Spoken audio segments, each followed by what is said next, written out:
جامعہ میں بھی پڑھانے نہیں آئے تو کہہ رہے تھے آج میں لیکچر میں نہیں آ سکتا. ٹھیک ہے.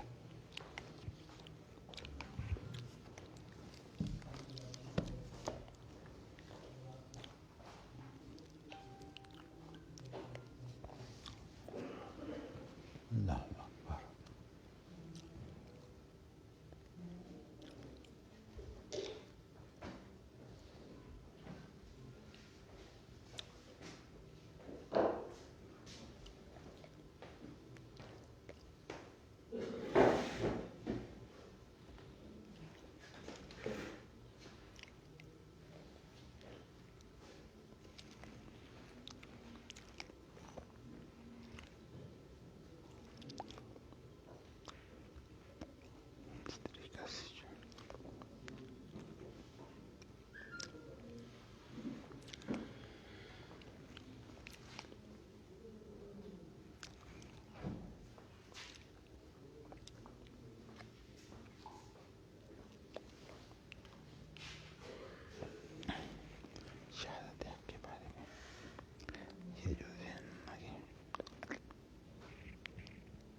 اشرح لي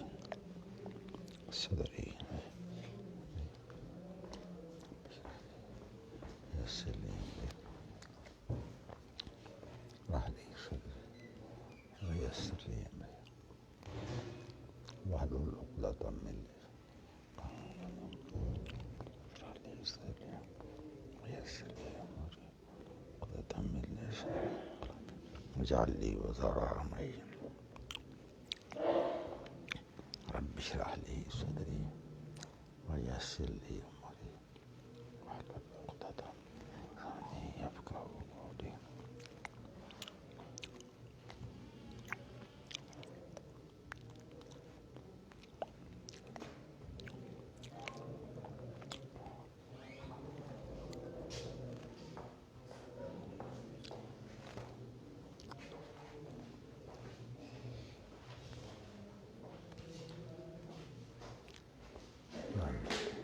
شکر.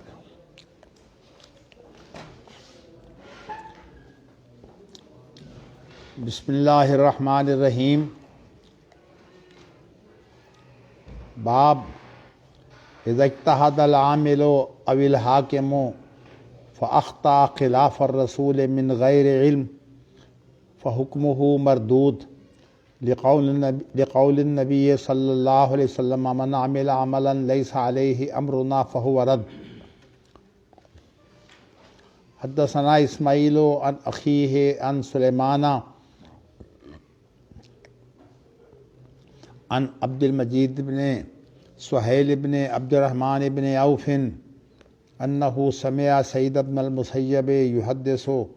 ان ابا سعید الخدری و ابا ہریرہ حدثاہ ان رسول اللہ صلی اللہ علیہ وسلم بعث اخا بنی عدی الانصاری واستعملہ علی خیبر فقدم بتمر جنیب فقال له رسول اللہ صلی اللہ علیہ وسلم کل تمر خیبر قضا قال لا واللہ یا رسول اللہ انا لنشتری الصاع بالصاعین من الجمع وقال رسول اللہ صلی اللہ علیہ وسلم لا تفعلوا ولكن مثلا بمثل او بیعوا هذا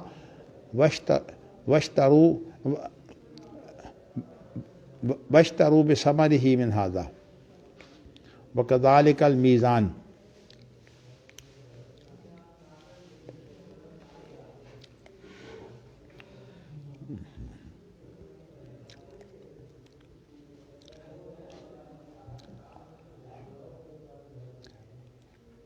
گزشتہ روز امت محمدیہ کے بارے میں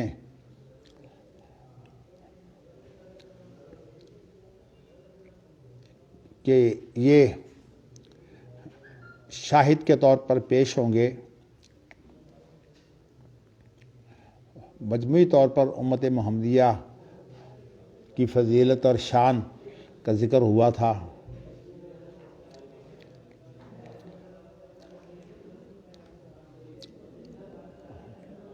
اور امت محمدیہ جو ہے پہلی امتوں کے بارے میں اور پہلے نبیوں کے بارے میں جب شہادت دیں گے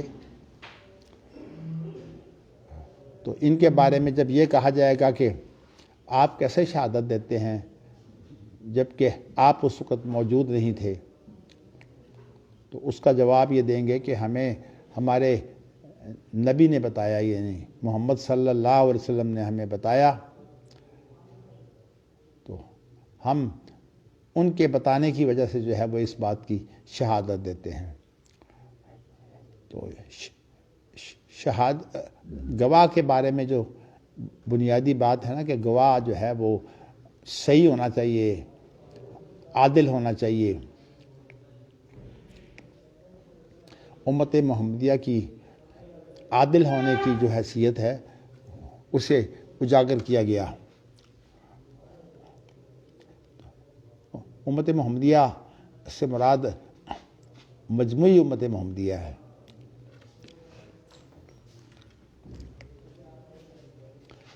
آج امام بخاری پھر جو اجتہاد کے بارے میں گفتگو کر رہے ہیں اس کے بعد پہلو جو ہے وہ اجاگر کرنے مقصود ہیں۔ انہوں نے عنوان تو یہ باندھا ہے کہ کسی علاقے پر کسی شخص کو جو ذمہ دار بنایا جاتا ہے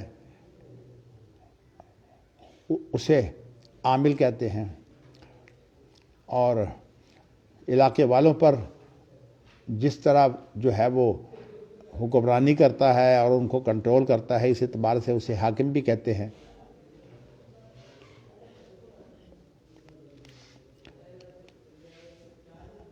شریعت جو وہی ہے اس کے مطابق معاملات کو انجام دینے کے لیے جب معاملات جو ہیں وہ ذرا مخفی ہوتے ہیں تو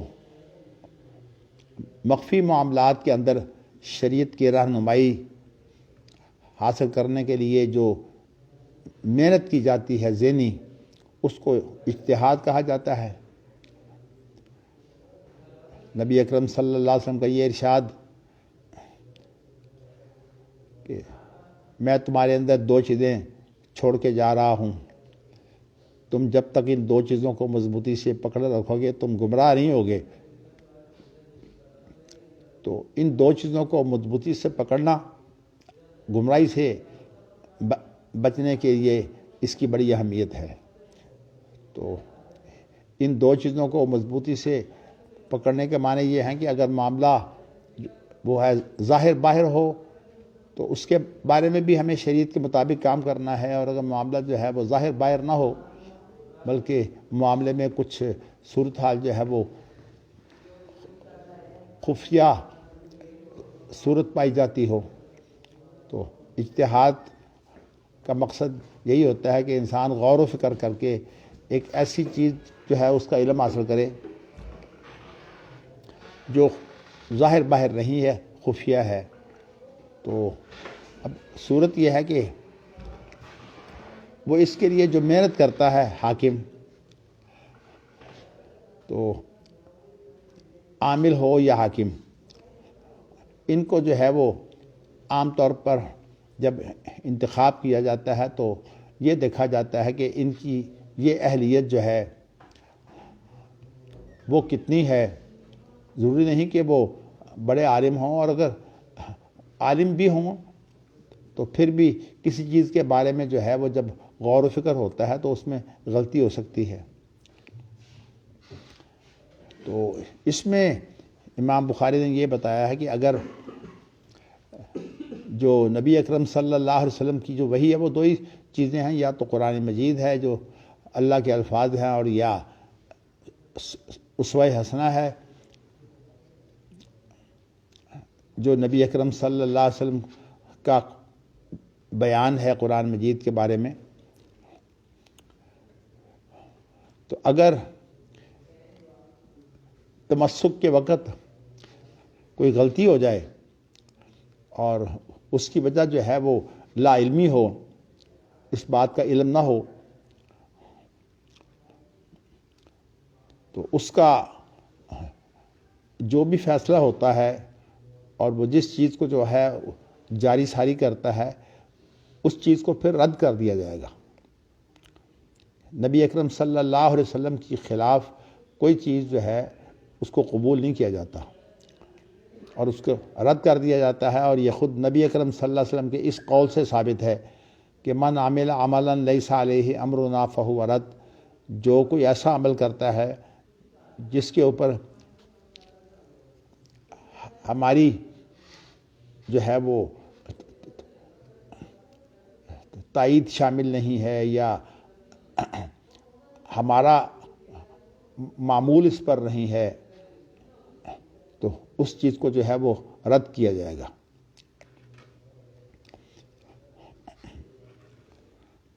اب جو حدیث ہے اس کا ترجمہ سن لیجئے کہ سعید بن مسیب نے جو ہے وہ دو صحابہ سے روایت کی ہے، ابو سعید خدری سے بھی روایت کی ہے اور ابو ہریرہ سے بھی روایت کی ہے رضی اللہ عنہما، کہ ان دونوں نے ان کو یہ بات سنائی کہ نبی اکرم صلی اللہ علیہ وسلم نے بنی عدی انصاری کے ایک شخص کو جو ہے وہ خیبر پر عامل مقرر کیا۔ تو جب وہ خیبر سے واپس مدینہ آیا تو وہ بڑی عمدہ قسم کی وہ کھجوریں لے کر آیا۔ تو نبی اکرم صلی اللہ علیہ وسلم نے اسے کہا کہ کیا خیبر کی ساری کھجوریں اس طرح کی ہیں؟ تو اس نے کہا نہیں۔ اللہ کی قسم، اے اللہ کے رسول صلی اللہ علیہ وسلم، ہم تو یوں کرتے ہیں کہ ایک سا، جس کا ترجمہ ٹوپا ہم کرتے ہیں، ہم 2 سا کھجوریں، 2 ٹوپے جو ملی جلی کھجوریں ہوتی ہیں ان کو جمع کہتے ہیں۔ کئی قسمیں جو ہیں جب اکٹھی کر دی جاتی ہے تو اس کا معنی ہے کہ اب ان کے اندر کوئی چنی ہوئی کھجوریں نہیں ہیں، اب ہر طرح کی کھجوریں موجود ہیں، کوئی اچھا دانہ ہوتا ہے، کوئی اس معیار کا نہیں ہوتا۔ تو کہا کہ ہم جو ہے وہ ملی جلی کھجوریں 2 ٹوپے دے کر جو ہے وہ 1 ٹوپا اچھی کھجوریں جو ہے ہم حاصل کر لیتے ہیں۔ تو مقصد یہ تھا کہ یہ کھجوریں جو میں لے کر آیا ہوں یہ اچھی قسم کی کھجوریں ہیں۔ تو نبی اکرم صلی اللہ علیہ وسلم نے جب یہ سنا کہ 2 ٹوپے کھجوریں اور اس کے بدلے میں 1 ٹوپا کھجوریں جو ہیں حاصل کی جاتی ہیں، اس طرح معاملہ کیا جاتا ہے لین دین کا، تو آپ نے فرمایا کہ یہ کام نہ کرو، ولیکن مثلم بمثل، یہ کام جو ہے یہ اس کے لیے شرط یہ ہے کہ یہ برابر ہونا چاہیے۔ یعنی مطلب یہ ہے کہ اگر آپ کھجوروں کا آپس میں کوئی تبادلہ کرنا چاہتے ہیں تو کھجور کسی قسم کی ہو اور دوسری کھجور اس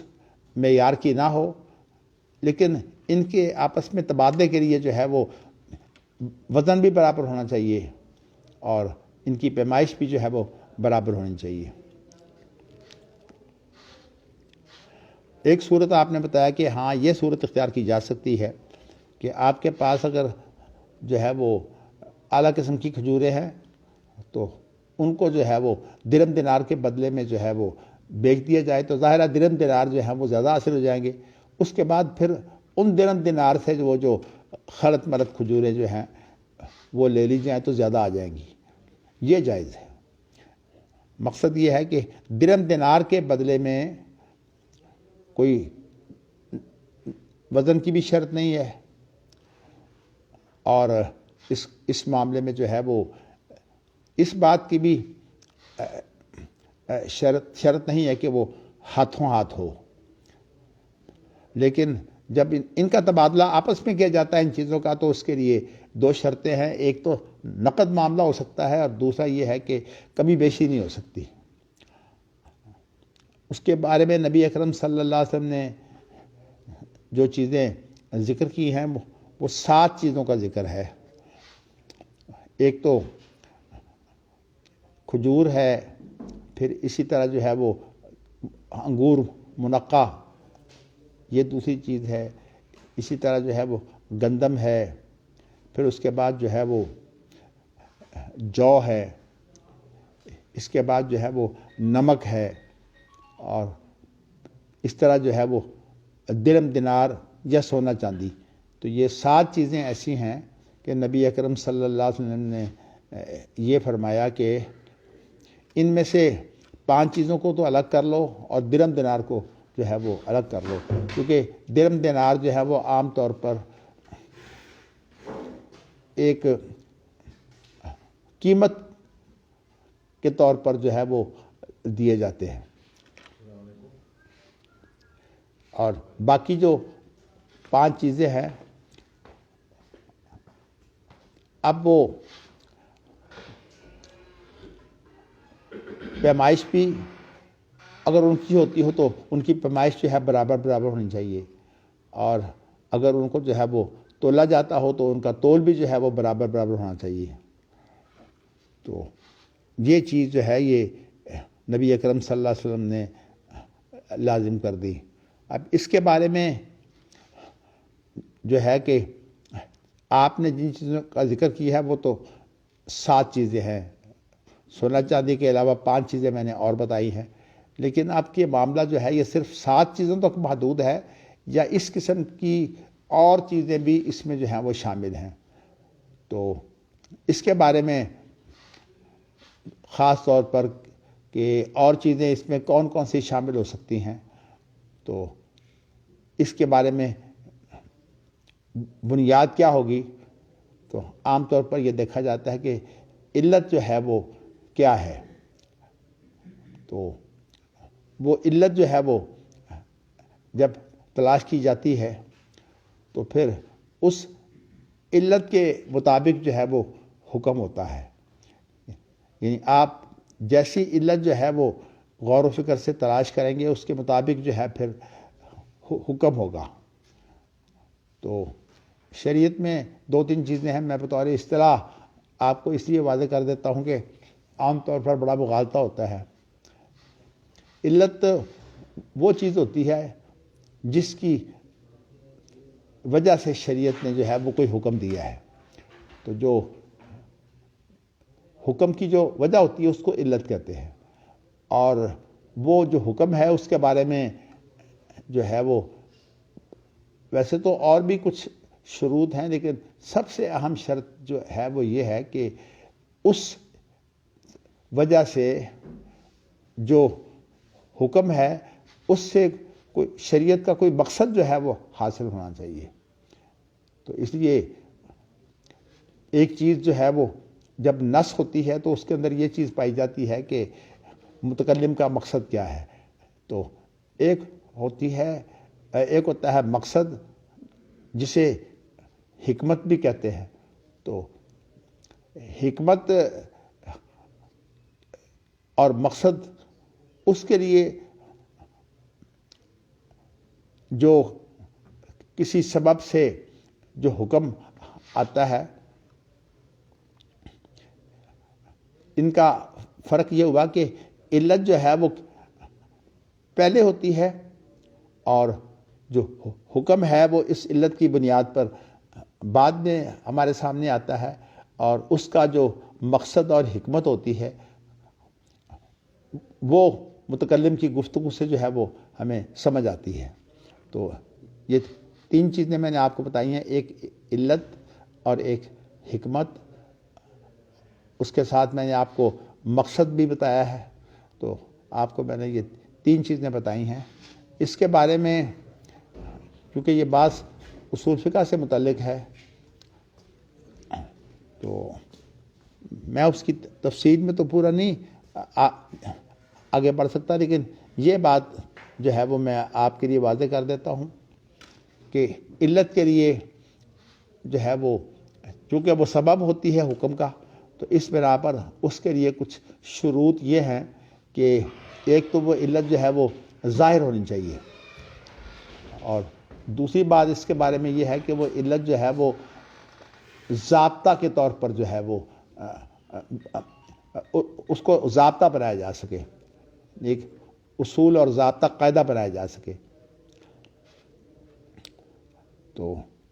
تیسری چیز یہ ہے کہ اس کا تعلق جو ہے وہ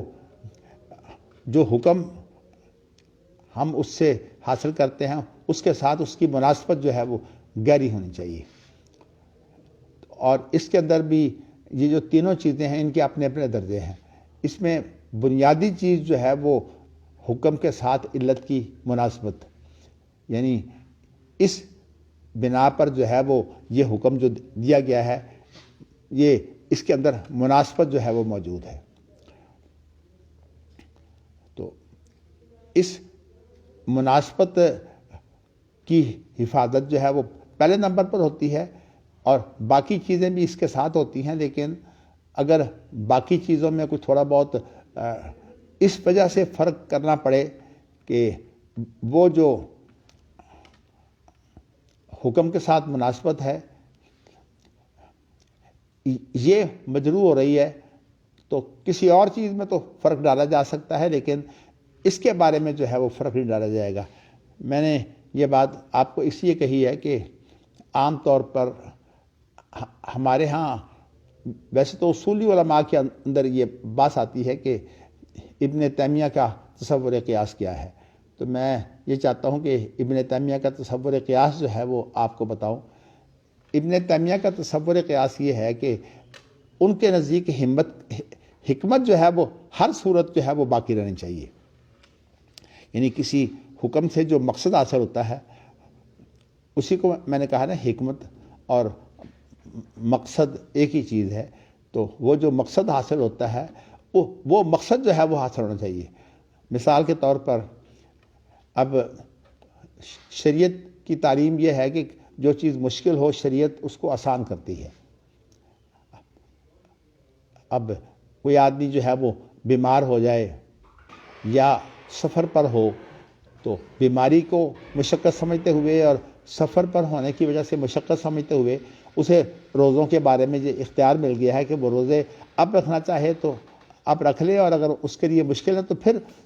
کسی اور دن میں جو ہے وہ روزہ رکھ سکتا ہے، اس طرح اپنے روزے جو ہے وہ پورے کر سکتا ہے۔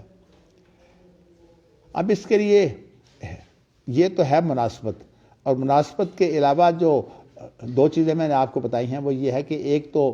وہ جو چیز ہے وہ ظاہر ہونی چاہیے۔ اب اس کی مثال جو ہے میں آپ کو یوں دیتا ہوں کہ شادی ہوئی، اور شادی کے بعد جو ہے وہ میاں بیوی خلوت میں ہوئے۔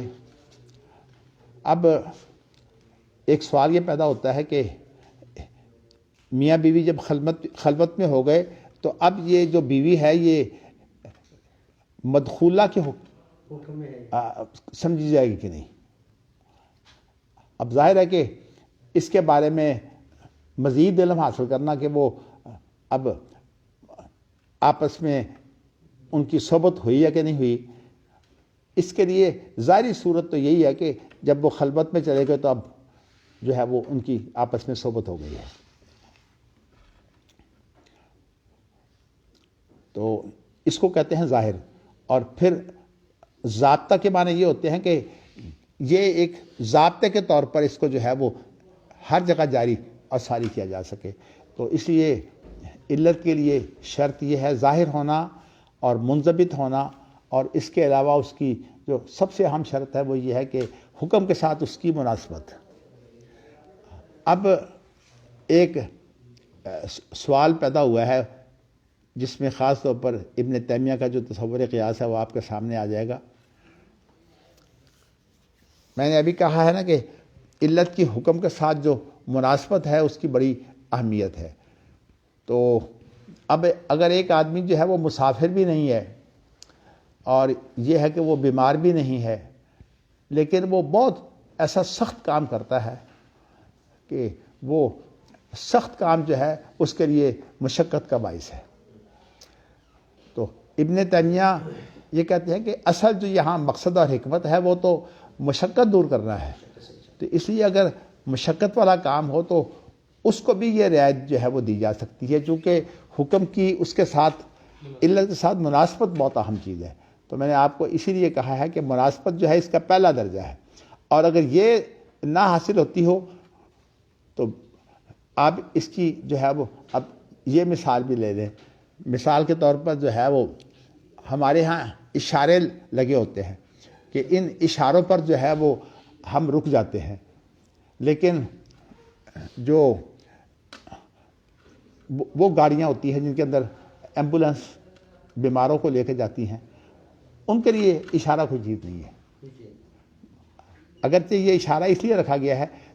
رک جائے، لیکن ایمرجنسی کی جو صورتحال ہے اس کے اندر ان کے لیے اشارہ جو ہے وہ اہم نہیں ہوتا، بلکہ ان کے لیے ہوتا ہے کہ اس کو گزرنے دیا جائے، ہر حالت میں گزرنے دیا جائے۔ تو کیونکہ یہاں اصل مقصود جو ہے وہ کسی جان کو بچانا ہے، تو اس لیے میں نے آپ کو بتایا کہ مقصد کے ساتھ کسی چیز کی مناسبت جو ہے وہ بہت بڑی اہمیت رکھتی ہے۔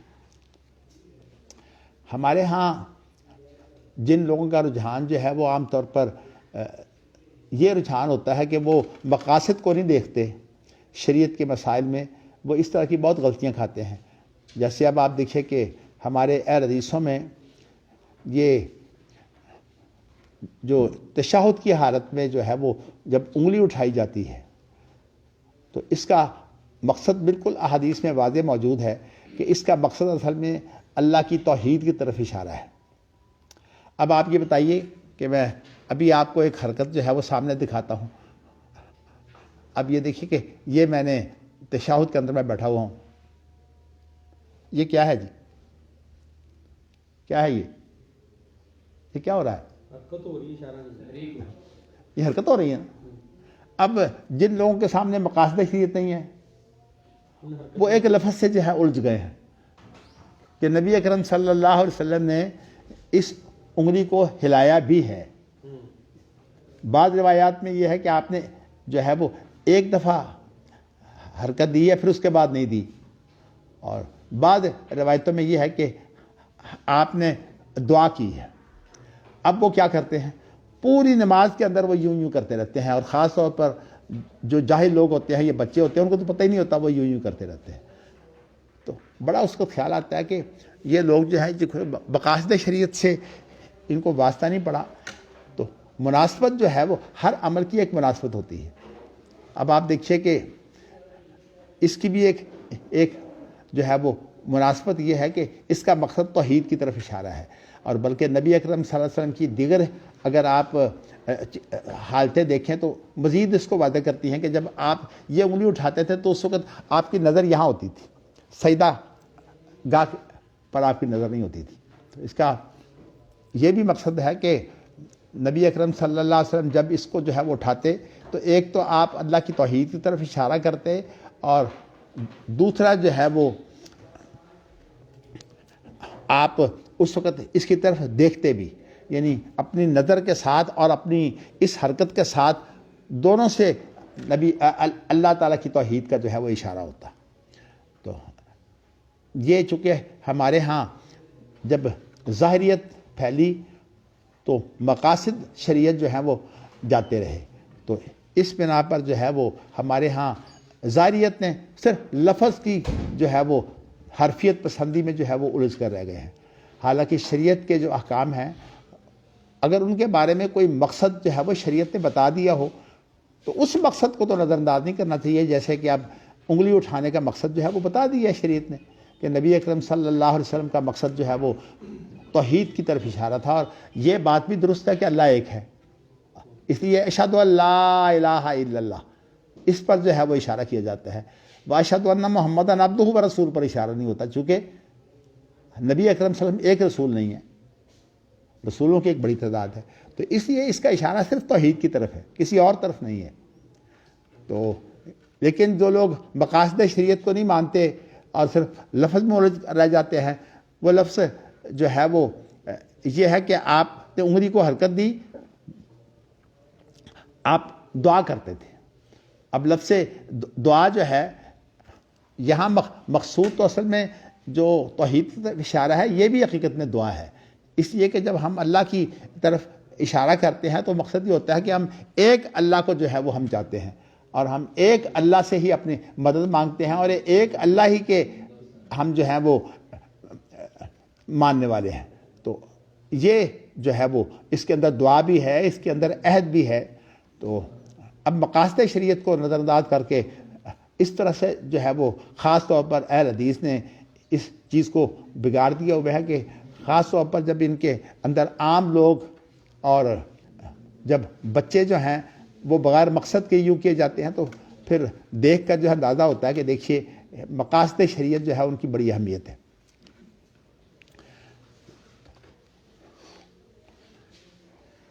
چلیے جی، میں نے آپ کو ایک تو یہ بتایا ہے کہ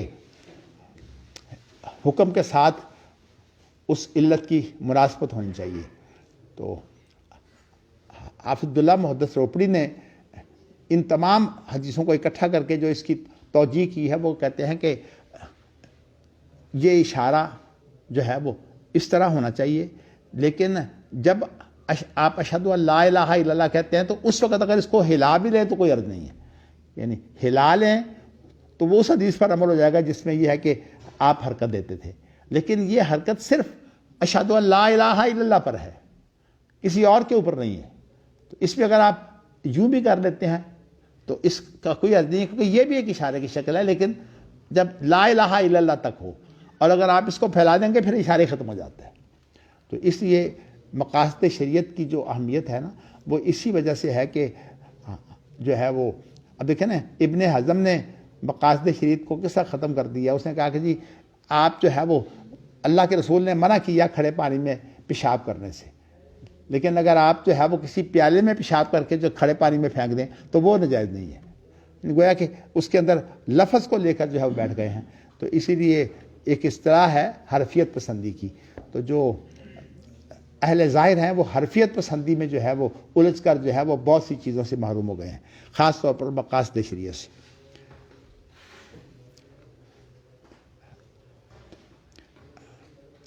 چلیے جی،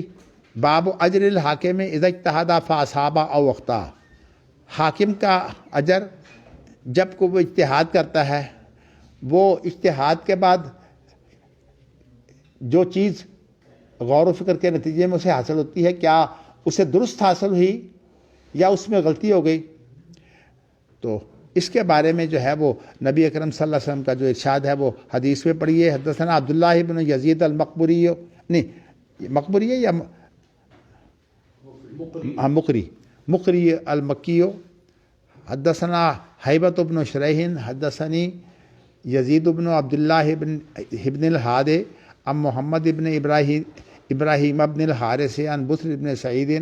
عن ابی قیس مولا عمرو بن العاص عن عمرو بن العاص انہ سمع رسول اللہ صلی اللہ علیہ وسلم یقول اذا حکم الحاکم فاجتہد ثم اصاب فلہ اجران واذا حکم فاجتہد ثم اخطا فلہ اجر۔ جب حاکم جو ہے وہ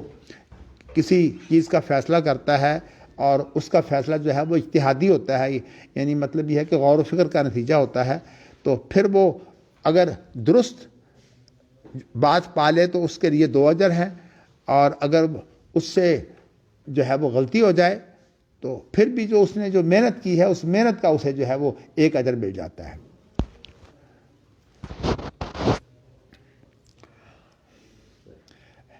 ابن حزم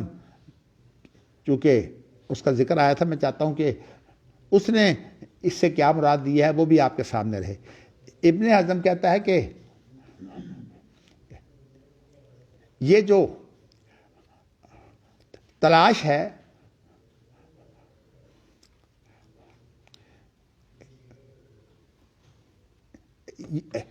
یہ تلاش کا جو ہے وہ ایک اجر ہے، اور اگر جو ہے تلاش کی صورت میں کسی کو کوئی چیز مل جائے، یعنی کتاب و سنت میں سے کوئی نص مل جائے، تو اس کے لیے تو 2 اجر ہے، اور جس کو نص نہ ملے اس کے لیے 1 اجر ہے، یعنی صرف تلاش کی بنا پر جو ہے اس کو اجر ہے۔ نہیں، یہ بات اصل میں اس معنی میں نہیں ہے۔ اس کا معنی یہ ہے کہ جب وہ اجتہاد کرتا ہے، غور و فکر کرتا ہے، تو اگر وہ درست حکم تک پہنچ جاتا ہے تو اس کے 2 اجر ہے، اور اگر وہ فیصلے میں غلطی کر جاتا ہے تو اس کی جو محنت ہے، اس کی محنت کی بنا پر اس کو محنت کا جو ہے وہ اجر مل جاتا ہے۔ تو اس لیے ابن حزم کا صرف تلاش کو جو ہے وہ یہ سمجھنا کہ وہ کافی ہے، تو اس لیے یہ اس کی تشریح جو ہے اس حدیث کی صحیح نہیں ہے۔ دونوں میں فرق کا سمجھ نہیں ہے۔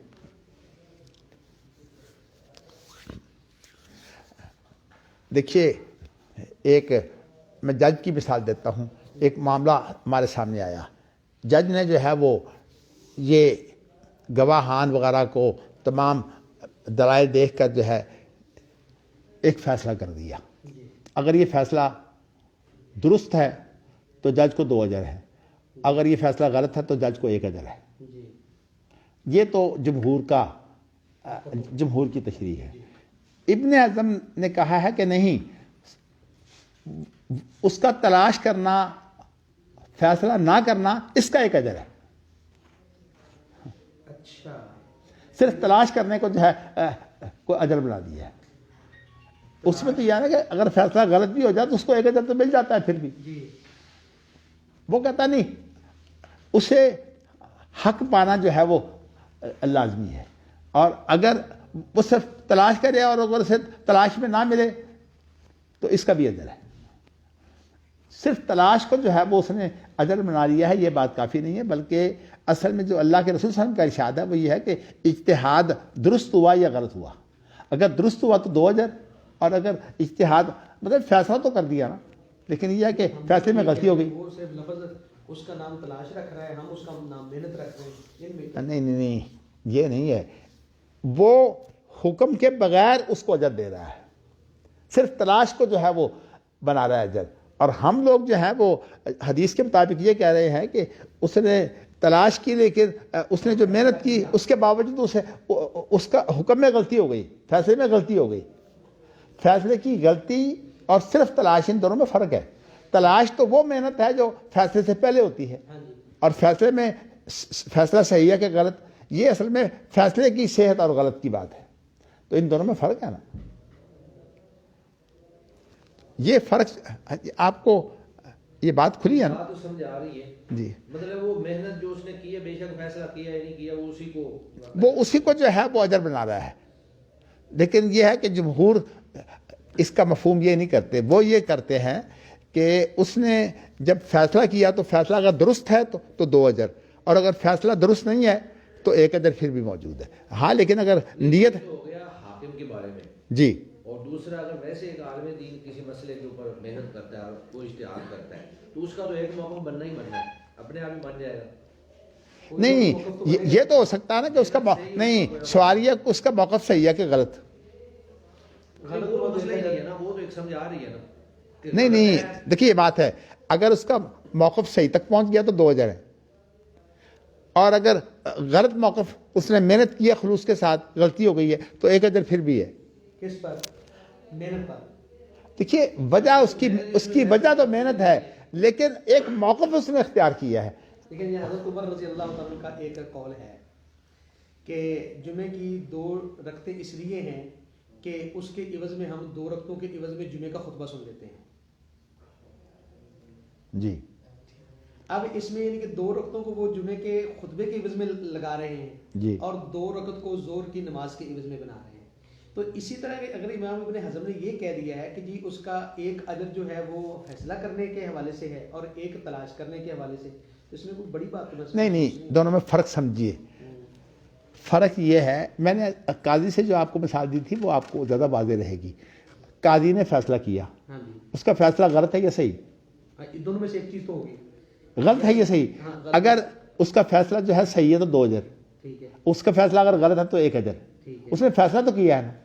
لیکن وہ جو دوسری حدیث ہے کہ اگر اس نے بغیر نہیں آپ ذرا دیکھیے, آپ ابن حزم کا فرق سمجھیے جمہور سے کیا ہے. جی جی جمہور کے نزدیک غلط فیصلے پر بھی اجر ہے جبکہ اخلاص کے ساتھ اس نے کیا ہو. اخلاص کے ساتھ محنت اچھا ابن حزم کے نزدیک اس پر نہیں ہے, فیصلہ نہ بھی کرے محنت پر اجر ہے. وہ کہتا ہے اگر یعنی اس کو کوئی چیز نہیں ملی ہاں اور اس نے فیصلہ نہیں کیا, فیصلہ چھوڑ دیا کہ میں نہیں کرتا, ہاں پھر بھی اجر ہے. پھر بھی اجر ہے. ٹھیک. یہ وہ فرق ہے جو میں آپ کو بتانا چاہتا ہوں. یعنی ابن حزم کا اصل میں جو اجتہاد ہے نا اس کے بارے میں حزم کا جو موقف ہے اس معاملے میں جی وہ زیادہ محتاط نہیں نظر آتا. وہ الگ بات ہے. یہ ابھی آپ سمجھ لیں کہ ابن حزم کا موقف کیا ہے, جمہور کے موقف کا فرق سمجھ لیں. اس کے بعد ابھی آئے گی بات, امام بخاری ایک باب بن دیں گے اس کے بعد, بلکہ جلدی اس کے بعد ہی خط آ رہا ہے. لیکن پہلے اس حدیث کا ترجمہ کر لیتے ہیں نا کہ عمر بن عاص نے یہ بیان کیا کہ نبی اکرم صلی اللہ علیہ وسلم سے انہوں نے سنا کہ جب حاکم جو ہے وہ فیصلہ کرتا ہے تو جب وہ محنت کرتا ہے تو اگر وہ صحیح بات تک پہنچ جائے تو اس کے لیے 2 اجر ہیں, اور اگر وہ صحیح بات تک نہ پہنچے اور غلطی کر جائے تو پھر اس کے لیے 1 اجر ہے. قال فحدثت بهذا الحديث ابا بکر ابن عمرو بن حزم فقال هكذا حدثني ابو سلمة بن عبد الرحمن عن ابي هريرة. تو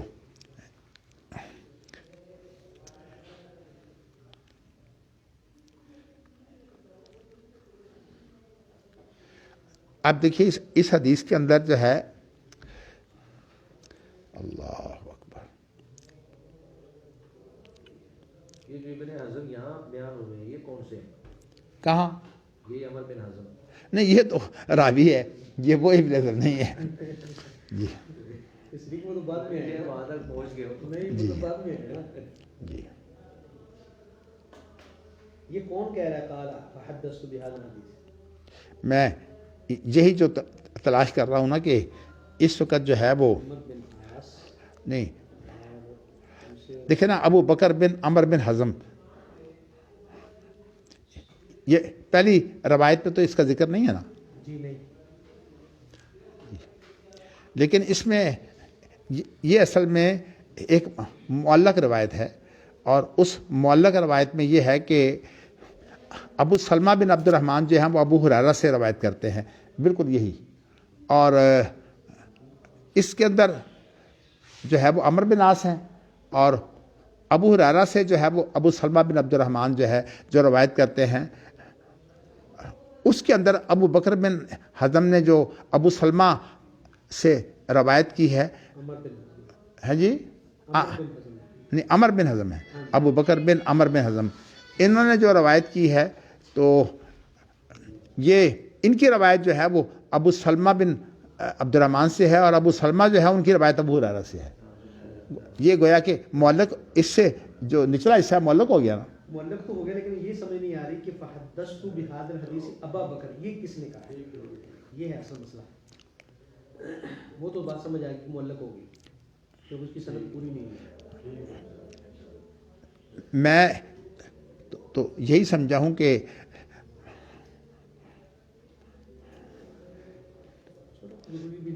نہیں اس کو ذرا آگے چلتے ہیں.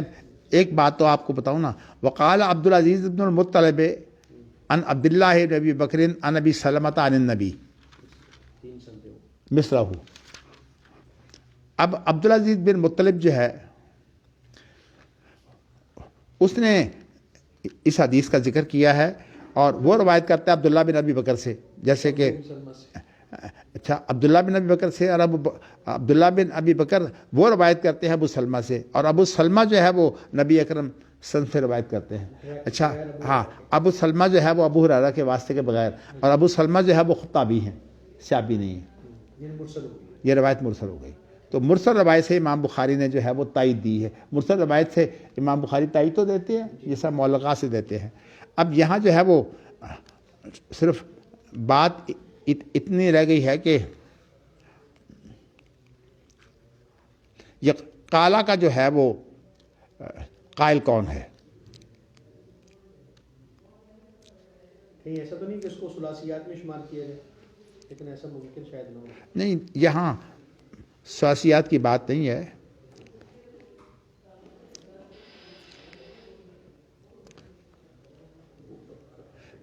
دیکھیں نا جی، دوسری روایت جو ہے وہ ابو ہریرہ سے ہے، یہ روایت جو ہے عمر بن عاص سے ہے، اور عمر بن عاص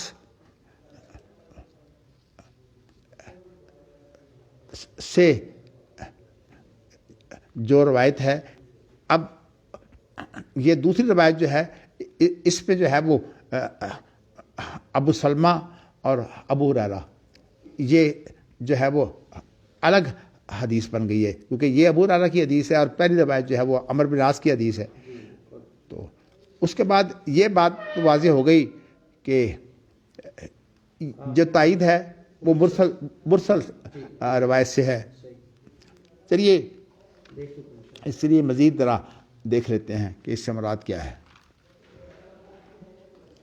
چلیے جی، اب اگلا جو عنوان ہے یہ بڑا اہم آ گیا. باب الحجت علی من قال ان احکام النبی صلی اللہ علیہ وسلم کانت ظاہرۃ وما کان یغیب بعضهم من مشاہد النبی و امور الاسلام. اللہ اکبر. حدثنا مسدد حدثنا یحیی عن ابن جریج حدثني عطاء عن عبید بن عمر قال استاذن ابو موسیٰ علی عمر فکانه وجده مشغولا فرجع فقال عمر الم اسمع صوت عبد الله بن قیس ایذنوا له فدعي له فقال ما حملك على ما صنعت فقال انا كنا نؤمر بهذا قال فاتني على هذا ببينة او لا فعلن بك فانطلق الى مجلس من الانصار فقالوا لا يشهد الا اصاغرنا فقام ابو سعید الخدری فقال قد كنا نؤمر بهذا فقال عمر خفی علی هذا من امر النبی صلی اللہ علیہ وسلم الہانی الصفق بالاسواق. ترجمہ تو اس کا یہی ہے کہ ابو موسیٰ اشعری جو ہیں وہ حضرت عمر سے ملنے کے لیے آئے تو حضرت عمر کو انہوں نے مشغول دیکھا. انہوں نے جو ہے وہ 3 دفعہ جو ہے وہ سلام کہا، سلام کا جو ہے وہ جواب نہ ملا تو وہ پھر ابو موسیٰ اشعری واپس چلے گئے. اچھا، تو حضرت عمر رضی اللہ تعالیٰ عنہ آواز سنی تھی لیکن کسی کام میں مشغول تھے. تو جب آپ تھوڑا سا فارغ ہونے کے بعد نکلے تو معلوم ہوا کہ وہاں ابو موسیٰ اشعری جن کا نام عبداللہ بن قیس ہے وہ موجود نہیں ہے. تو کہا کہ میں نے بھی آواز سنی تھی عبداللہ بن قیس کی. تو پھر انہیں بلا لیا. انہیں جب بلایا تو پوچھا کہ تم آئے تھے پھر چلے کیوں گئے؟ تو انہوں نے کہا کہ ہمیں نبی اکرم صلی اللہ علیہ وسلم نے یہی طریقہ کار بتایا ہے کہ جب تم کسی کے پاس آؤ اور 3 دفعہ سلام کہو اور اگر جواب نہ ملے تو واپس چلے جاؤ. تو اب چونکہ اس معاملے میں تھوڑا سا مسئلہ کھچاؤ کا بن گیا تھا کہ حضرت عمر رضی اللہ تعالیٰ عنہ اس پر ناراض ہوئے، تو اب اس معاملے میں جو ہے وہ حضرت عمر رضی اللہ تعالیٰ عنہ نے چاہا کہ ابو موسیٰ اشعری اور ان کے علاوہ کوئی اور آدمی جو ہے وہ کسی کی تائید کرے. تو اس کے بارے میں پھر انہوں نے کہا ابو موسیٰ اشعری کو جاؤ اس کے لیے کوئی اپنا معیت لے کر آؤ. تو وہ پھر جب صحابہ میں گئے ہیں تو وہاں ابو سعید خدری جو سب سے چھوٹے تھے عمر میں، انہوں نے کہا کہ میں جو ہے وہ حضرت عمر رضی اللہ تعالیٰ عنہ کے پاس چلتا ہوں، میں بتاتا ہوں کہ نبی اکرم صلی اللہ علیہ وسلم نے یہ بات جو ہے وہ فرمائی ہے. تو پھر اب ابو سعید خدری جو ہے جب انہوں نے کہا تو حضرت عمر رضی اللہ تعالیٰ عنہ نے کہا کہ ہم لوگ جو ہیں وہ تجارت کے اندر ہماری جو مصروفیت تھی، صف کہتے ہیں عام طور پر یہ تجارتی معاملات میں جو لین دین کا فیصلہ ہوتا ہے اس کو بولتے ہیں صفق. تو ہمیں جو ہے وہ تجارتی لین دین نے جو ہے وہ بہت سی چیزوں سے غافل رکھا اور ہمیں بہت سی چیزوں کا جو ہے وہ علم نہ ہوا. یہاں اصل میں امام بخاری جو باب لائے ہیں اس کے بارے میں جو ہے وہ خاص طور پر شارحین بڑے الجھے ہیں کہ اس سے کیا مراد ہے. لیکن جو میری اپنی تحقیق ہے وہ یہ ہے کہ اصل میں یہاں نبی اکرم امام بخاری رحمۃ اللہ علیہ جو ہے وہ داود ظاہری کا رد کرنا چاہتے ہیں.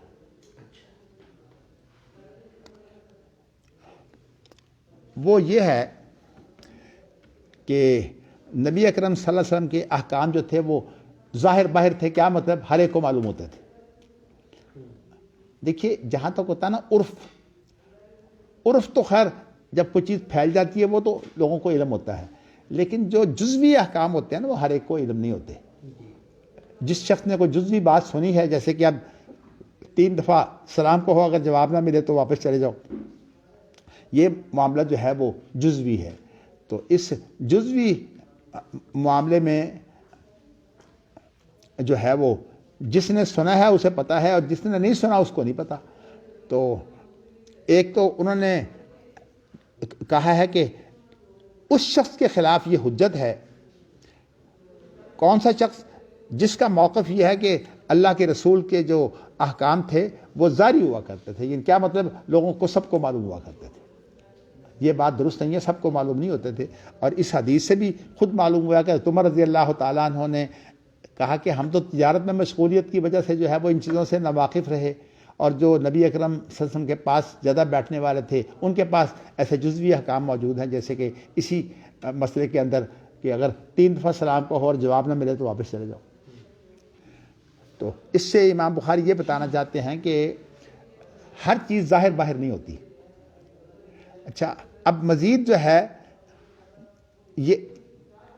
یہ تو کسی کا موقف رد کرتے ہوئے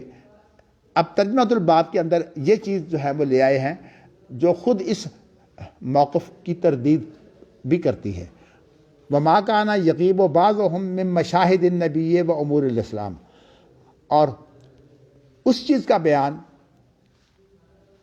کہ بعض لوگ جو ہیں وہ اللہ کے رسول جہاں موجود ہوتے وہ وہاں سے غائب ہوتے، اور اس بنا پر جو ہے اسلام کے بہت سے معاملات سے جو ہے وہ غیر حاضر رہتے. مقصد یہ ہے کہ اللہ کے رسول کا جو ہر معاملہ ہے اس کے اندر ہر صحابی شریک نہیں ہوتا تھا. جی، اس لیے بلکہ حضرت عمر رضی اللہ تعالیٰ عنہ نے اپنے ایک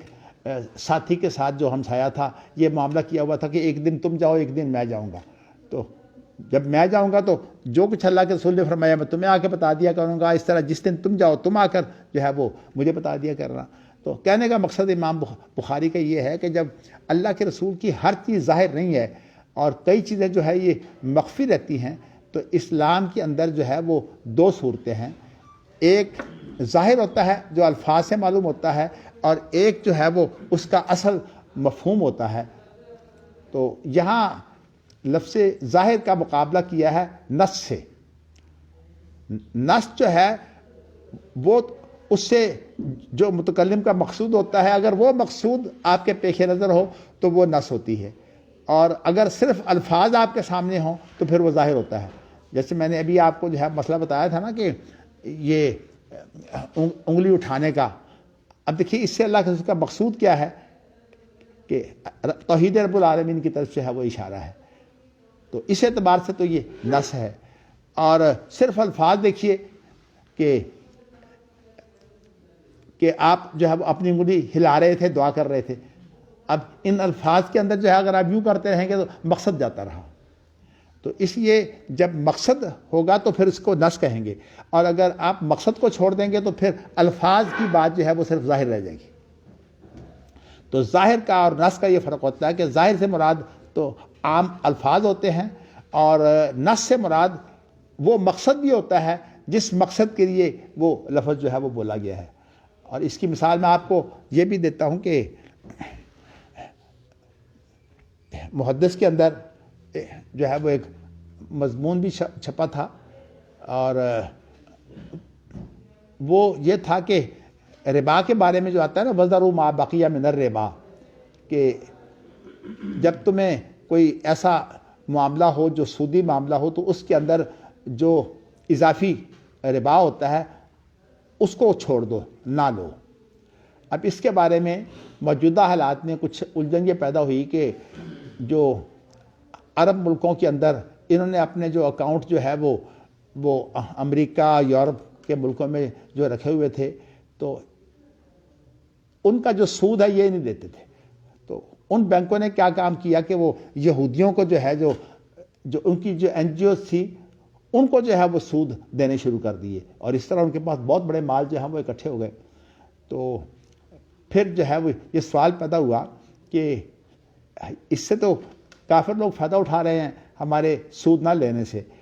تو اس کے متعلق پھر شیخ ابن باز وغیرہ انہوں نے تو ہر فتویٰ دیا کہ اس کو جو ہے وہ اس کے اندر جو ہے وہ آسانی ہے، اسے کسی کار خیر میں جو ہے وہ استعمال کر لیں۔ لیکن ہمارے ہندوستان کے جو علماء تھے وہ اس معاملے میں بڑے سخت ہیں، وہ کہتے ہیں کار خیر میں یہ کام جو ہے وہ حرام مال جو ہے وہ کار خیر میں نہیں ہوتا، صدقہ جو ہوتا ہے وہ اصل میں وہ حرام چیز کا نہیں ہوتا، حلال کا ہوتا ہے۔ تو اس لیے یہ حرام مال جو ہے یہ وہاں استعمال ہو سکتا ہے جہاں کسی کو غلط چٹی پڑی ہو، تو غلط چٹی کسی کو پڑی ہو تو وہاں یہ مال جو ہے یہ استعمال ہو سکتا ہے۔ تو مال حرام در حرام رفت کا جو فتویٰ، تو اب اس میں ہماری اہل حدیث کے اندر جو ظاہری لوگ ہیں وہ اس کے مخالف ہیں۔ تو اس لیے میں نے ویسے میں آپ کو بتا دیتا ہوں، حرج بھی کوئی نہیں ہے، یہ اصل میں اب ثناء اللہ صاحب کا اور مولانا عبدالسلام بھٹوی صاحب کا اختلاف تھا۔ وہ کہتے تھے کہ اس حرام مال کو ہاتھ بھی نہ لگاؤ، تو اس میں حافظ ثناء اللہ صاحب نے جو نے کہا کہ آپ جو کہتے ہیں نا وَذَرُوا مَا بَقِیَ مِنَ الرِّبَا، ہاتھ بھی نہ لگاؤ، آپ یہ بتائیے کہ اگر اس کو ضائع کریں گے تو کیسے ضائع کریں گے؟ اس کے آپ اگر ہاتھ لگائیں گے تو کیا پھر آپ گنہگار ہو جائیں گے؟ کہ الفاظ یہاں مقصود ہی نہیں ہے، یہاں اصل مراد یہ ہے کہ آپ نے سود خود استعمال نہیں کرنا۔ تو یہاں مقصد کی بات تھی، چونکہ ظاہری لوگ مقصد کو نہیں اہمیت دیتے، تو اس اعتبار سے جو ہے وہ پھر غلطی کھا جاتے ہیں۔ تو میں نے آپ کو بتایا کہ حدیثوں میں یہ ظاہریت بہت زیادہ ہے۔ تو امام بخاری نے داؤد ظاہری کا جو رد کیا ہے وہ اس طرح کیا ہے کہ ہر چیز ہر ایک کو معلوم نہیں ہوتی، تو بعض چیزیں جو ہوتی ہیں وہ مخفی ہوتی ہیں، ان کو غور و فکر سے جو ہے وہ سمجھنا پڑتا ہے۔ تو چونکہ اجتہاد کا ایک مقصد جو ہے وہ مخفی چیزوں کی تلاش بھی ہوتا ہے، تو اس اعتبار سے جو ہے وہ تمام کے تمام اگر احکام جو ہیں وہ الفاظ سے ہی معلوم ہو جائیں تو یہ بات درست نہیں ہے، ہمیں غور و فکر کرنا پڑتا ہے۔ اور انہوں نے اس کے لیے جو صحابہ کرام کا طریقہ تھا نا کہ تمام کے تمام صحابہ شریک نہیں ہوتے تھے، بعضوں کو ایک موقع پر جو ہے وہ ان کے ہونے کی وجہ سے ایک بات جو ہے وہ معلوم ہوئی، دوسرے کو معلوم نہیں ہوئی۔ ابھی میں نے حافظ عبداللہ محدث روپڑی کا نام لیا تھا، انہوں نے ویسے اسی مسئلے میں جو ہے وہ بڑی اچھی توجہ کی ہے۔ وہ کہتے ہیں کہ آپ جو ہے وہ انگلی اٹھائیں تاکہ توحید کی طرف اشارہ ہو جائے، اور جن حدیثوں میں یہ آیا ہے کہ نبی اکرم صلی اللہ علیہ وسلم اس کو حرکت دے رہے تھے، تو اس کی صورت یہ بھی بن سکتی ہے کہ جیسے کہ بعض لوگ جو ہیں وہ توحید کی طرف اشارہ کرنے کے لیے 3 مرتبہ جو ہے وہ حرکت دے دیتے ہیں، اشہد ان لا الہ الا اللہ، یعنی اس کو جو ہے وہ حرکت دے دیں۔ یہ ان حدیثوں پر بھی عمل ہو جائے گا جس میں حرکت کی بات ہے، اور جن حدیثوں میں یہ ہے کہ آپ نے ایک ہی دفعہ حرکت دی ہے پھر دوبارہ نہیں دی، ان پر بھی عمل ہو جائے گا۔ تو انہوں نے اس طرح تمام حدیثوں کو اکٹھا کر کے جو ہے وہ یہ صورت بنائی ہے کہ آپ اگر حرکت دینا چاہتے ہیں تو صرف اس دوران میں جب اشہد ان لا الہ الا اللہ کہتے ہیں، اس کے علاوہ کسی اور جگہ جو ہے وہ حرکت نہیں ہے۔ یہ عبداللہ محدث روپڑی کا جو ہے وہ فتویٰ ہے۔ چلیے جی، یہ حدیث تو آپ کو سمجھ آ گئی نا پہلے باری کہ حضرت عمر رضی اللہ تعالیٰ عنہ نے ابو موسیٰ اشعری کو، چونکہ اب یہ دونوں فریق بن گئے نا، تو کسی فریق کے لیے جو ہے وہ کوئی معید ہونا چاہیے، تو جب حضرت ابو موسیٰ اشعری کا معید آ گیا تو اب جو ہے وہ انہیں تائید مل گئی، اس طرح سے حضرت عمر رضی اللہ تعالیٰ عنہ نے یہ بات مان لی۔ تو ویسے تو حضرت عمر رضی اللہ تعالیٰ عنہ کو ایک آدمی جب کوئی حدیث سناتا اس کو مانتے تھے، لیکن اب یہاں جو ہے وہ کچھ تھوڑا سا نزاع کی بات پیدا ہو گئی ہے، تو اس لیے حضرت عمر رضی اللہ تعالیٰ عنہ نے مناسب سمجھا کہ کوئی اور آدمی جو ہے وہ اس کی تائید کرے۔ جیسے اب دیکھیں نا 2 عالم آپس میں اختلاف کرتے ہیں، تو اس وقت ایک تیسرا عالم وہاں موجود ہوتا ہے، ان کو کہتے ہیں تمہاری کیا رائے ہے، مقصد یہ ہے کہ تم کس کی تائید کرتے ہو، اس طرح سے اس کو تقویت مل جاتی ہے۔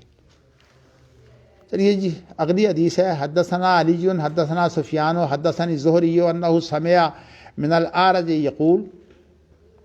اخبرنی ابو ہریرہ قال انکم تزعمون ان ابا ہریرہ یکثر الحدیث علی رسول اللہ واللہ الموعد انی کنت امرأ مسکینا الزم رسول اللہ صلی اللہ علیہ وسلم علی ملء بطنی وکان المہاجرون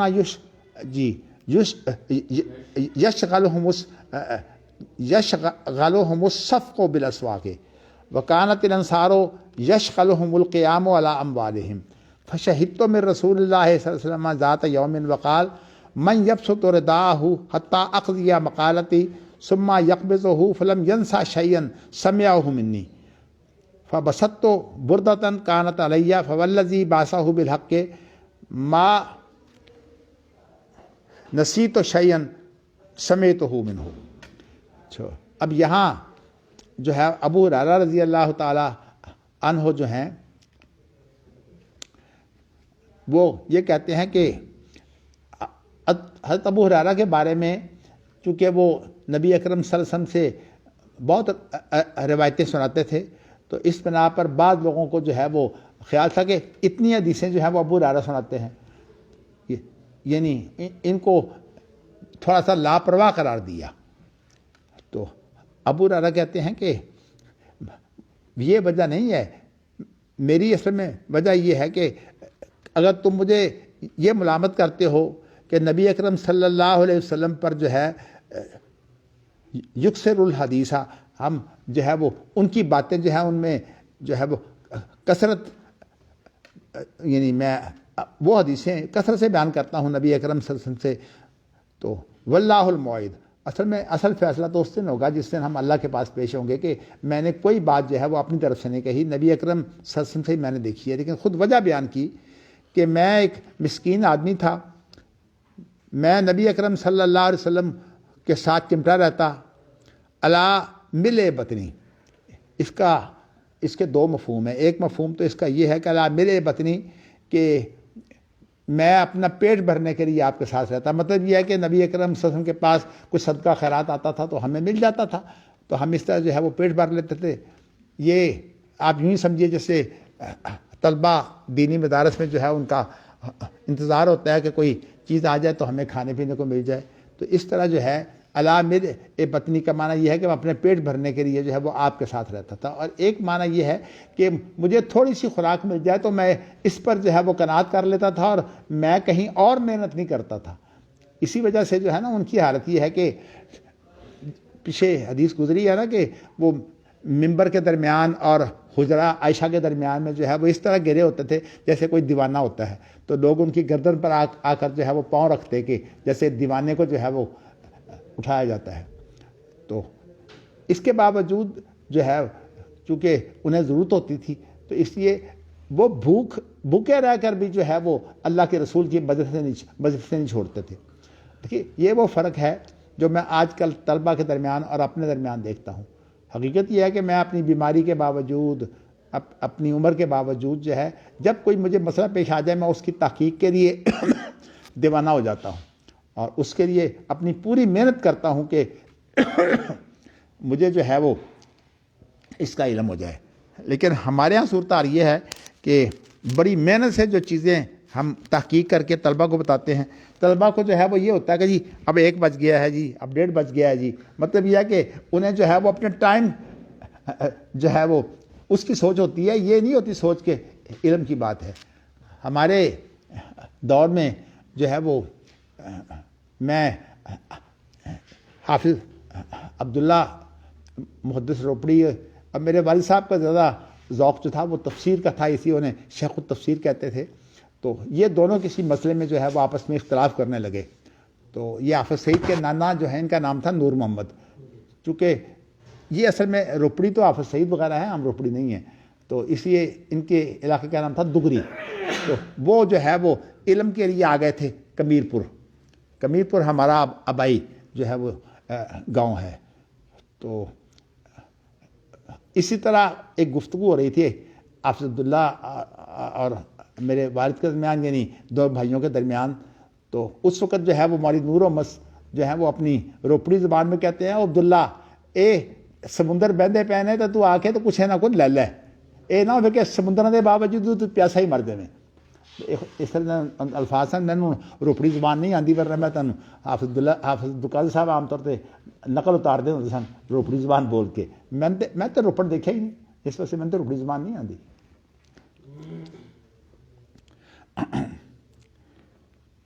چلیے جی، میں نے آپ کو جو چیز یہ بتائی ہے کہ اس کے 2 مفہوم ہیں، آپ کو بتا دیے ہیں، وکان المہاجرون یشغلہم الصفق بالعفو، تو مہاجرون کو تو جو تجارت ہے وہ مصروف رکھتی تھی، اور انصار کو جو ہے وہ جو اپنے اموال پر، یعنی کھجوروں وغیرہ کے جو باغات ہیں ان کے اوپر جو دھیان رکھتے تھے، ان کا مساقات کا مسئلہ جو ہے وہ اس کے مطابق جو ہے وہ مصروف رہتے تھے۔ تو کہتے ہیں کہ میری اپنی حالت یہ ہے کہ میں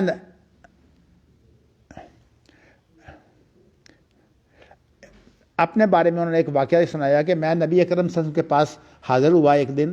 اور آپ نے فرمایا کہ کون اپنی چادر جو ہے وہ پھیلاتا ہے یہاں تک کہ میں اپنی گفتگو جو ہے وہ ختم کر لوں۔ تو کہتے ہیں ثم یقبضہ، پھر وہ اگر چادر جو ہے پھیلانے کے بعد جب میری گفتگو ختم ہوگی تو اس کو جو ہے اکٹھا کر کے اپنے پاس رکھ لے گا، تو وہ جو آج میری گفتگو ہے اس میں سے کوئی چیز وہ بھولے گا نہیں۔ تو کہتے ہیں میرے ساتھ یہ معاملہ بھی ہوا کہ میں نے اس روز چادر پھیلا دی، نبی اکرم صلی اللہ علیہ وسلم کی لمبی گفتگو تھی، اور جب گفتگو ختم ہوئی تو میں نے چادر سمیٹ کر جو ہے وہ اپنے پاس رکھ لی، اور اس کے بعد یہ بیان کرتے ہیں کہ اس ذات کی قسم جس نے آپ کو حق کے ساتھ بھیجا ہے، میں اس میں سے آج تک کوئی بات نہیں بھولا جو میں نے نبی اکرم صلی اللہ علیہ وسلم سے سنی ہے۔ یہ حدیثیں آپ نے پڑھ لی، حدیثوں میں جو ہے وہ بتانا یہ مقصود ہے کہ سارے صحابہ کو سارے مسائل کا علم نہیں ہوتا تھا، اور اس سے جو ہے وہ خاص طور پر امام بخاری جو ہے وہ داؤد ظاہری کا رد کرتے ہیں کہ جن لوگوں نے صرف الفاظ کو لے کر جو ہے اسی کو جو ہے کافی سمجھا، اور ایک مسئلہ جو ظاہریہ کا ہے نا وہ یہ ہے، ظاہریوں کے نزدیک نص اور ظاہر میں فرق کوئی نہیں ہے، یعنی ان کے نزدیک نص اور ظاہر ایک ہی چیز ہے۔ تو جبکہ جو جمہور ہیں وہ اس کا فرق کرتے ہیں، وہ کہتے ہیں کہ نص جب متکلم کی جو مراد ہے اس کو پیش نظر رکھ کر جو ہے کوئی گفتگو کی جائے تو اس کو نص کہتے ہیں، اور ظاہری الفاظ کو جو ہے وہ، جیسے میں نے آپ کو وَذَرُوا مَا بَقِیَ مِنَ الرِّبَا کی مثال دی ہے کہ اللہ کا مقصد تو یہ ہے کہ تم سود نہ کھاؤ، لیکن اگر یہ ہے کہ اس سود کو ایسی جگہ پر استعمال کرو جہاں وہ مفید بھی ہو جائے اور کسی کی جان بھی چھوٹ جائے تو اس میں کوئی عرض نہیں ہے۔ تو اس لیے وہ آپ یوں سمجھیے کہ وہ نص کی صورت ہے، اور ظاہر الفاظ جو ہیں ان کو دیکھیں تو اس پر چونکہ ابن حزم حرفیت پسندی میں آ گیا، جیسے میں نے آپ کو مثال دی ہے نا کہ وہ کہتا ہے کہ بھی اگر اس کے اندر کھڑے پانی کے اندر پیشاب کر دو گے تو وہ تو حرام ہے، لیکن اگر آپ پیشاب کسی برتن میں کر کے اس میں پھینک دو گے پھر حرام کوئی نہیں ہے۔ تو اس کا معنی یہ حرفیت پسندی ہے نا، حالانکہ مقصد تو ختم ہو گیا۔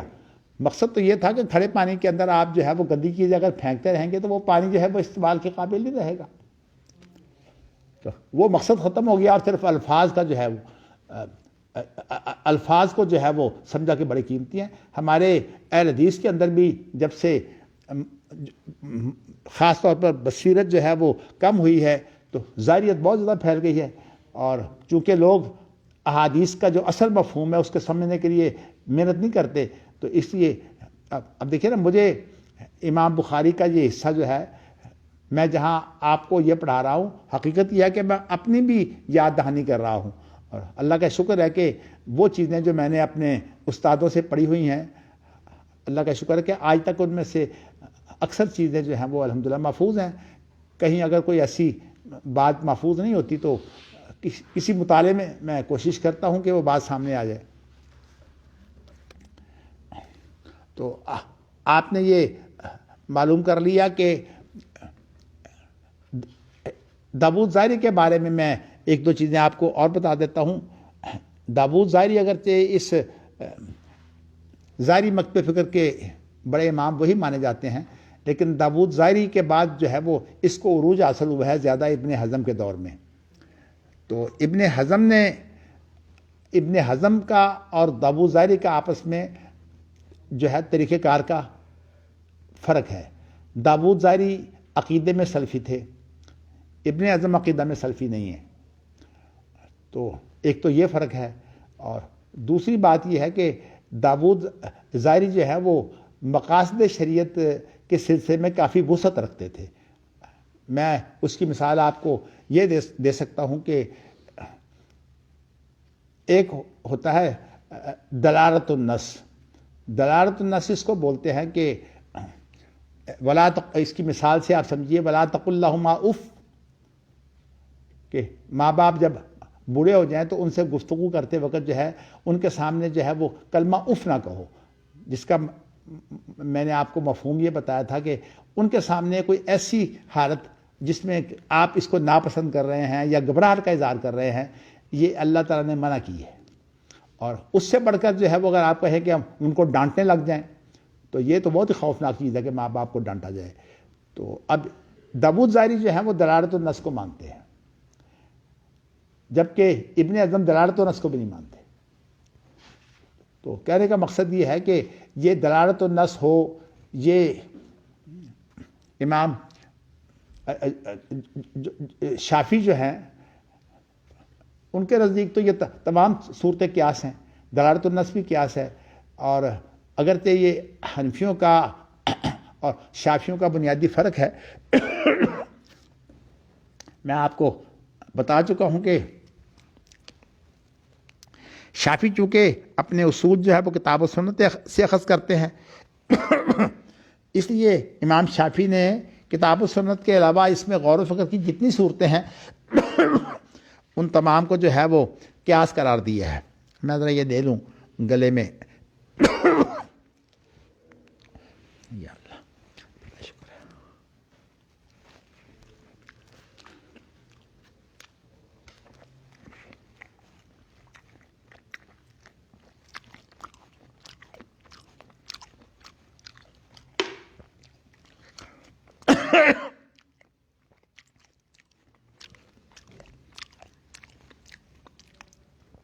ہمارے بعض اکابر علماء نے اس میں غلطی کھائی ہے کہ داؤد ظاہری کے جو اصول ہیں نا وہ لگا دیے امام بخاری پر، حالانکہ امام بخاری کے جو اصول ہیں وہ اور ہیں، داؤد ظاہری کے اصول جو ہیں وہ اور ہیں۔ اور ویسے آپ کو بتاؤں کہ داؤد ظاہری کا اور امام بخاری کا زمانہ ایک ہے۔ داؤد ظاہری کی پیدائش جو ہے وہ 200 جو ہجری ہے اس کے قریب قریب ہوئی ہے، تو ویسے ان کی وفات جو ہے وہ 270 کی ہے، اور امام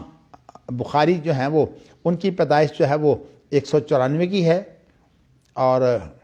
اس کے بعد جو وفات ہے وہ 256 کی ہے۔ تو زمانہ دونوں کا ایک ہے، تو اس باب کے ذریعے سے امام بخاری نے جو ہے وہ داؤد ظاہری کا رد کیا ہے کہ چیزوں کو ظاہر کی بجائے ان کی جو مخفی صورتیں ہیں ان کو بھی سمجھنا چاہیے جائے، اس چیز کو اہمیت دی ہے امام بخاری نے۔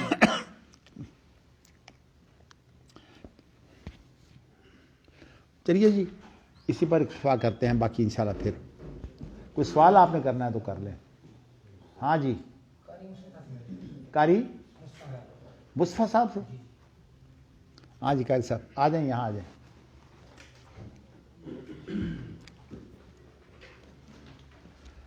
ہاں جی کوئی سوال ہے؟ استاد جی ابن حزم کے بارے میں آپ گفتگو کر رہے تھے، تو اس کے بارے میں سوال ہے کہ ابن حزم کا جو اجتہاد پر عمل کرنا جی، اور اس میں جو اجر کا اختلاف ہے، اس اختلاف کا کیا جو ہے نا اثر پڑ سکتا ہے؟ اثر کیا پڑ سکتا ہے؟ جی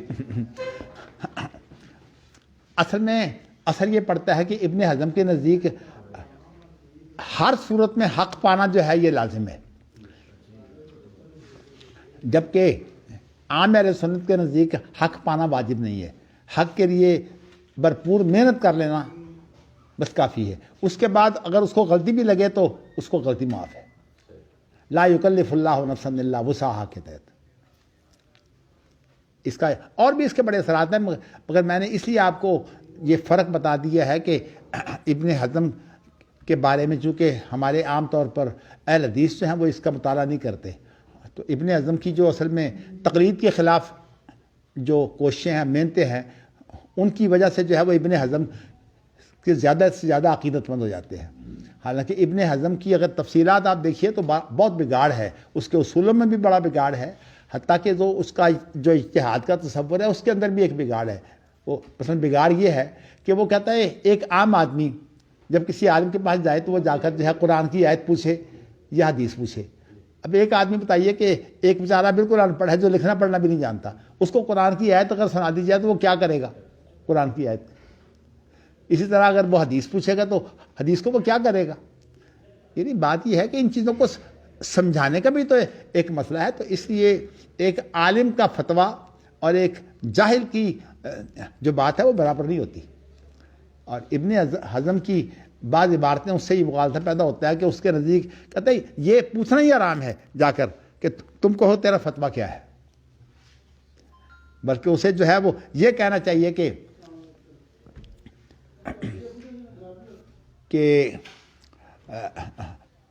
وہ کہتا ہے کہ یعنی جائے اور جا کر صرف قرآن حدیث پوچھے. اچھا دلیل کیا ہے؟ ہاں جی، ہے جی، دلیل کیا ہے؟ ہاں دلیل کیا ہے. تو حالانکہ عالم سے جب کوئی شخص جو ہے وہ اس قابل نہ ہو کہ وہ دلیل کو سمجھ سکے. آپ دیکھیے نا احادیث کو بھی جب تک اکٹھا نہیں کیا جاتا اس وقت تک تو اس کا مفہوم بھی جو ہمارے لیے واضح نہیں ہوتا. اب ظاہر ہے کہ ایک آدمی کو آپ احادیث اکٹھی بھی کر دیں گے، جیسے ابھی میں نے آپ کو مسئلہ بتایا ہے یہ ابھی انگلی جو ہے وہ اٹھانے کا. اب اس کے لیے احادیث کو اگر اکٹھا کریں تو یہ ساری چیز حاصل ہوتی ہے کہ اس کا مقصد جو ہے وہ توحید کی طرف اشارہ ہے. تو اگر ایک حدیث لیں گے تو آپ الجھے رہیں گے. تو اس لیے ایک عام آدمی کو اس کا کوئی فائدہ نہیں ہے. اس لیے ایک عام آدمی کو جو ہے وہ ایک عالم جو ہے وہ اس کو اگر اپنی سوجھ بوجھ کے ساتھ جو اس نے بات کو سمجھا ہے اس کو جو ہے وہ بتائے تو اس کو مان لینی چاہیے. اور اس کے بارے میں جو ہے وہ میں ذکر کر چکا ہوں لیکن دوبارہ اس موقع پر آپ کو پتہ ہے کہ امام شافعی نے جو ہے وہ ایک مسئلے میں ان کی تحقیق جو ہے وہ اس معیار کی نہیں تھی. تو انہوں نے کہا کہ میں حضرت عمر رضی اللہ تعالیٰ عنہ کی تقلید کرتا ہوں. جو ام الولد کی بیع کا مسئلہ ہے اس کے اندر خود امام شافعی نے کہا ہے کہ میں اس میں حضرت عمر رضی اللہ تعالیٰ عنہ کی تقلید کرتا ہوں. کیا معنی ہے کہ حضرت عمر رضی اللہ تعالیٰ عنہ نے جو کچھ بھی سمجھا ہے میں اسی کا قائل ہوں. تو جب انسان کو کوئی اپنی تحقیق نہ ہو تو کسی اور کی بات، عالم کی بات ماننا جو ہے وہ حرام نہیں ہے. عالم کی بات جو ہے وہ اس کو عالم سے پوچھ کر جو ہے مسئلے پر عمل کرنا چاہیے. ہاں اگر کوئی مسئلہ ایسا ہو کہ جس میں اختلاف ہو تو اس وقت وہ تحقیق کر سکتا ہے، لیکن اگر اس کو جو ہے وہ اتنی بھی صلاحیت نہ ہو کہ وہ اختلاف کے اندر جو ہے وہ ترجیح دے سکے، پھر جس کی بات اس کو جو ہے وہ کتاب و سنت کے قریب تر معلوم ہوتی ہے اس کو مان لے. اچھا جی، بس جی کوئی اور سوال ختم ہو گیا جی؟ اچھا کیا سوال تھا؟ ابن حزم کا اجتہاد پر عمل کرنے کا جو اجر ہے ہاں اس کا مثلا اثر کیا پڑتا ہے، اختلاف کا اثر کیا پڑتا ہے؟ اچھا